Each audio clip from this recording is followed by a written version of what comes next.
With the vaccine just around the corner, we could soon see the pandemic come under control. But there are still many questions about the way the virus affects people. As Local 12's Christian Hauser reports, we may never know why kids don't often get very sick and why some people end up in the hospital or worse. We're 9 months into the pandemic, and it's still not known why children typically don't get nearly as sick as adults do from the coronavirus. In the tri-state, we've been lucky when it comes to the number of kids getting severely ill from the virus. I talked with Dr. Doug Cioni from Tri-Health Queen City Pediatrics. I don't believe we've had anyone have severe illness yet up to this point. Certainly, we have much more COVID-19 in our area now than we have at any other point in the pandemic.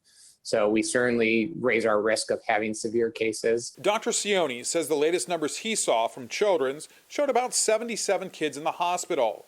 That's out of more than 4,000 that have tested positive.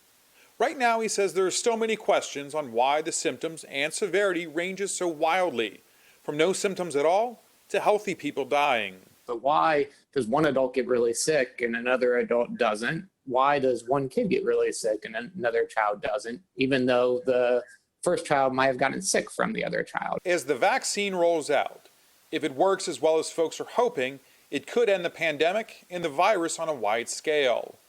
But that could also mean many questions left unanswered about why some people get extremely sick and others simply don't. Conversely, if we're still dealing with COVID-19, as say it's similar to the flu, that it comes back in seasons and it comes up every couple of months or every couple of years, I think that makes it more likely we'll come up with better answers for why do some people get sicker than others. Dr. Cioni says whether it's a child or an adult, shortness of breath or trouble breathing is a serious sign you should immediately get help for. And he says that goes for COVID or any other disease. And if you're worried, it's best to just call your doctor. In Cincinnati, Christian Hauser, Local 12 News. Christian, thanks. Once the vaccine begins to be distributed, those at the highest risk, people in nursing homes and frontline workers, will be first in line. It will likely be several months before those of us in the general public are able to get it.